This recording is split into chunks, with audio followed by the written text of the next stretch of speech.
1,000 years ago, when I was a baby, Season 1 of Invincible came out, and I made a full analysis and review of the show's main villain, Omni-Man, giving him a score 8 out of 10. After finishing Season 2, it's time to take what the show's given us and update his score. 9 out of 10? Higher than that? Let's talk Season 2.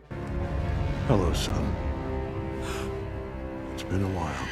Really, the only thing I didn't like in my initial review of Nolan was his motive. I said it felt a little too power motive-y, something we see all the time in villains, kinda generic. And while we only really get one episode in Season 2 with Nolan, it does a ton for his character. It's like they pack a whole season of development into one episode, and the crazy part, get this, it just works so well. The big thing in this season is that the Nolan we all know and love, the guy that wanted to destroy the Earth and absorb it into the Viltrum Empire, that guy's gotten soft. He's dead. I could tell you was conflicted, misusing your influence. Sometimes I did the same. Now he's like, people die and I don't like it. Ew, what's wrong with me? It becomes more and more apparent that Nolan's time on Earth, while short, was very impactful. Kinda like, who's a short celebrity? Kevin Hart. His time on Earth completely changing his view on what the Viltrum Empire would consider lower life forms. It might seem like a big switch, but it's really not.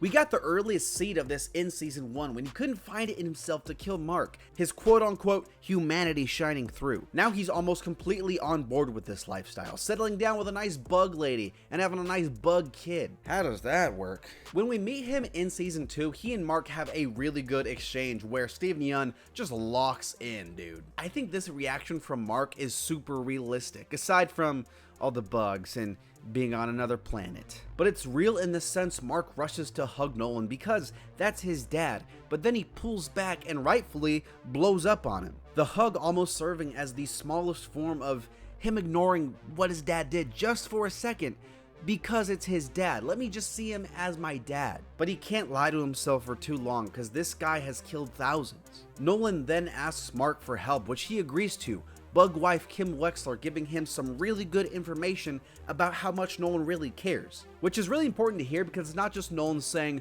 whatever to get Mark to like him again. The two fight together in a scene I also really like. Nolan slipping a little bit back into his strict teacher role, critiquing Mark's combat. It seems to be about it for Nolan, as after this he's captured and sentenced to death, but there's one more scene I want to talk about, one that is really good. At the end, the last scene, the very end, the last scene of the last episode. Hell dude, it's the after credit scene. We're all getting hyped for this Nolan-Alan escape, right? But then Nolan says, nah, I'm good, I'm too sad.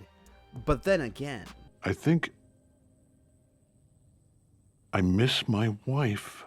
what a scene for this character. The fact he misses Debbie, a character he previously had described as a pet. His whole outlook on life has changed, and while it might seem like a quick turn, cause yeah, he spares Mark at the end of Season 1, but he's still very clearly passionate about Viltrum. Going from that to this, it's really important to remember his suicidal black hole flashback we also got in this episode. It's so obvious that what he did on Earth and what he did to Mark does not sit well with him. Maybe it never did, and he was just convincing himself of his loyalty to Viltrum in order to stomach what he had to do, or maybe it was to spare Mark. But here on the edge of the galaxy with nothing to live for, he saves a doomed ship. Again, really important. If Nolan really didn't care about anyone outside of Mark, he'd let this ship go. He has no feelings towards this ship, but saves them nonetheless. It's that instinct to do good, to save and help others, almost that